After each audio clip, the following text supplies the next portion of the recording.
ምዕራብ ጎጃም ከይሁዲት ተነስቶ ወደ አንበር ለመግባት የተንቀሳቀሰው የብርሃኑ ጁላ ጦር ሽንፈት ገጥሞታል። በርካታ ኃይሉን በመያዝ አንበር ለመግባትና ጥቃት ለመሰንዘር የሞከረው የጠላት ብልጽግና ሰራዊት በአካባቢው በሚንቀሳቀሱ የፋኖ ኃይሎች በተደረገ የደፈጣ ውጊያ የጠላት ኃይል 2 ፓትሮን አስከሬንና ከ50 በላይ ቁስለኛ ሰብስቦ እንዲመለስ ተደርጓል። የአማራ ፋኖ ህዝባዊ ድርጅት ጎንደር ጠቅላይ ግዛት እዝ የፋኖ ኃይሎች በዘመቻ ኮሎኔል ታደሰ ሸቴ ወደ ሰዴ ሙጃ ከተማ በመግባት በጠላት ኃይል ላይ ጥቃት ፈጽመዋል። በአዲስ አበባ ከተማ በእናዳነች አበቤ ሸገር ሲቲ የሚል ስም በተሰጠው አካባቢ የሚኖሩ የአማራና የደቡብ ብሔር ተወላጆች ተለይተው ቤታቸው ሊፈርስ ማስጠንቀቂያ እንደተሰጣቸው ተገልጸዋል።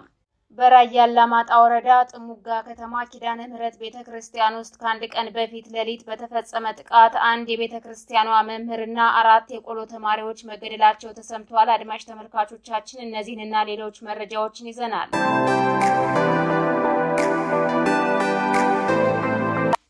ሰላም ጤና ይስጥልን። የጥቁር አንበሳ ሚዲያ አድማጭ ተመልካቾቻችን እንደምን አምሽታችኋል? ዕለተ ቅዳሜ የካቲት 29 2017 ዓ.ም መረጃዎችን ይዘን ቀርበናል። ከዜናዎቹ ጋር ሰናይት አያሌው ነኝ። አብራችሁን ቆዩ። ወደ ዝርዝር መረጃዎች አልፋለሁ። ምዕራብ ጎጃም ከይሁዲት ተነስቶ ወደ አንበር ለመግባት የተንቀሳቀሰው የብርሃኑ ጁላ ጦር ሽንፈት ገጥሞታል። በርካታ ኃይሉን በመያዝ አንበር ለመግባትና ጥቃት ለመሰንዘር የሞከረው የጠላት ብልጽግና ሰራዊት በአካባቢው በሚንቀሳቀሱ የፋኖ ኃይሎች በተደረገ የደፈጣ ውጊያ የጠላት ኃይል 2 ፓትሮን አስከሬንና ከ50 በላይ ቁስለኛ ሰብስቦ እንዲመለስ ተደርጓል። በአካባቢው የሚንቀሳቀሰው የፋኖ ኃይል በመናበብ ባደረገው ከፍተኛ ተጋድሎ በምርኮኛው የብርሃኑ ጁላ ወታደር ላይ ከፍተኛ ሰብአዊና ወታደራዊ ኪሳራዎችን አድርሷል። በፉነት ሰላም ከተማና በዙሪያዋ በመንቀሳቀስ ከጠላት ሰራዊት ጋር እየተፋለመ የሚገኘው የአረንዛው ዳሞት ብርጌድ ከሌሎች ብርጌዶችና ሻለቃዎች ጋር በመቀናጀት ከሰሞኑ ከአንድ ቀን በፊት ጀምሮ እያደረገው ባለው ተጋድሎ በርካታ የጠላት ሰራዊትን ሙትና ቁስለኛ አድርጓል ተብሏል። በዚህ ተጋድሎ የፋኖ ኃይሎች የጠላትን ሰራዊት ድባቅ በመምታት በርካታ የነፍስ ወከፍ መሳሪያዎችንና የቡድን መሳሪያዎችን እንዲሁም ተተኳሾችን መማረክ ችለዋል። በተመሳሳይ የአማራ ፋኖ ህዝባዊ ድርጅት ሸዋ ጠቅላይ ግዛት እዝ አጼ ዘርዓ ያዕቆብ ክፍለ ጦር ጣይቱ ብርጌድ የፋኖ ኃይሎች በዘመቻ ኮሎኔል ታደሰ ሸቴ ባንኮበር ወረዳ ልዩ አምባ ከተማ ባደረጉት ተጋድሎ በጠላት ኃይል ላይ ከፍተኛ ድል ተቀዳጅተዋል። በአውደ ውጊያው የፋሽስቱ አብይ አህመድ ሰራዊት የሚሊሻና የአድማ ብተና አባላትን ጨምሮ በርካታ ኃይሉ ሙትና ቁስለኛ ተደርጓል ተብሏል። ክፉኛ የተመታው የብልጽግና ተለላኪ ሰራዊት የተደመሰሰበትን አስክሬን ህዝቡ እንዲቀብርለት ሲያስገድድ እንደነበር የተገለጸ ሲሆን ቁስለኛውን ደግሞ ልዩ አምባ ጤና ጣቢያና ደብረ ብርሃን ሆስፒታል ሲልክ እንደነበርም ታውቋል። በተካሄደው ውጊያ የፋኖን ምት መመከት ያልቻለው ሰራዊቱ የድረሱልኝ ጥሪ በማሰማት ተጨማሪ ኃይል ከደብረ ብርሃን ከተማ በዙ 23 ታጅቦ እንዲደርስለት ቢደረግም አናብስቶችን ማሸነፍ ሳይችል ቀርቶ ከፍተኛ ኪሳራ አስተናግዷል።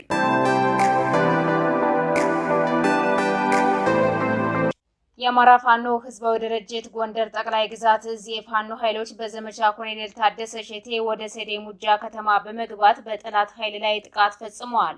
ወደ ከተማዋ ዘልቀው የገቡት የፋኖ ኃይሎች ከተማዋን በወረራ ይዘው በንጹሃን ላይ ጥቃት እየፈጸመ የሚገኘውን ወራሪ ሰራዊት ሙትና ቁስለኛ አድርገውታል ተብሏል።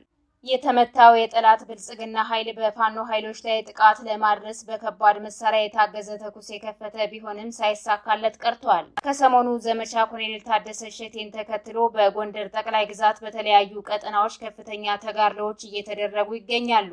በዚህ ተጋድሎ ወረራ የፈጸመው የአብይ አህመድ ወንበር ጠባቂ ኃይል ከፍተኛ ሰብአዊና ወታደራዊ ኪሳራዎችን እያስተናገደ ይገኛል።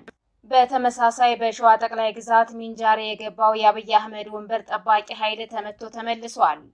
ወደ ሚንጃር በመግባት በፋኖ ኃይል ላይ ጥቃት አደርሳለሁና ከአካባቢው ማህበረሰብ ግብር ሰበስባለሁ በሚል በርካታ ኃይሉን በመያዝ የተንቀሳቀሰው የብልጽግና ሰራዊት በነበልባል ብርጌድ የፋኖ ኃይሎች ሙትና ቁስለኛ ተደርጎ ወደ መጣበት ተመልሷል ተብሏል። በአካባቢው የሚንቀሳቀሰው የነበልባል ብርጌድ የፋኖ ኃይል ወረራ የፈጸመውንና ጥቃት ለመሰንዘር የተንቀሳቀሰውን ወንበር ጠባቂ ኃይል ሙትና ቁስለኛ በማድረግ የታጠቀውን የነፍስ ወከፍ መሳሪያ በመማረክ ወደ መጣበት እንዲመለስ አድርጎታል ሲሉ የመረጃ ምንጮቻችን ተናግረዋል። በክልሉ ወረራ የፈጸመው የጦር ወንጀለኛው የአብይ አህመድ ዙፋን ጠባቂ ኃይል በአራቱም ጠቅላይ ግዛቶች እየተደረገ ባለው የህልውና ተጋድሎ ድባቅ እየተመታ ይገኛል። አንዳንድ የወረዳ ከተሞችን ዋና መቀመጫ አድርጎ የሰፈረው ራሱን መከላከያ ብሎ የሚጠራው የጦር ወንጀለኛው የብልጽግና ኃይል በፋኖ ኃይል ላይ ጥቃት አደርሳለሁ በሚል ሰበብ እያደረገው ባለው እንቅስቃሴ በንጹሃን ላይ ጥቃት እያደረሰ የሚገኝ ቢሆንም በህዝብ ልጅ ፋኖ እየተደመሰሰ እንዲሁም ምርኮኛና ቁስለኛ መሆኑን ቀጥሏል።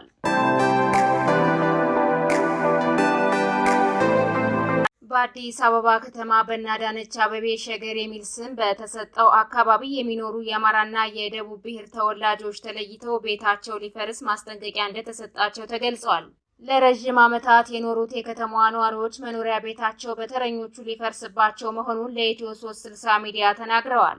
አፍራሽ ግብረ ኃይሉ የአማራና የደቡብ ብሔር ተወላጅ የሆኑ የ34 አባወራዎችን መኖሪያ ቤት ሊያፈርስ መዘጋጀቱ ታውቋል።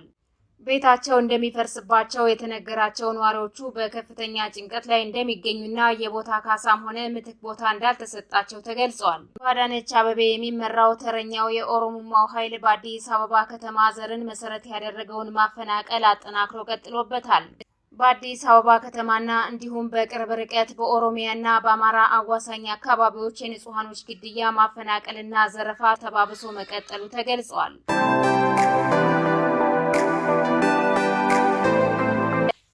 በራያ አላማጣ ወረዳ ጥሙጋ ከተማ ኪዳነ ምህረት ቤተክርስቲያን ውስጥ ከአንድ ቀን በፊት ሌሊት በተፈጸመ ጥቃት የቤተክርስቲያኗ መምህርና 4 የቆሎ ተማሪዎች መገደላቸው ተሰምቷል።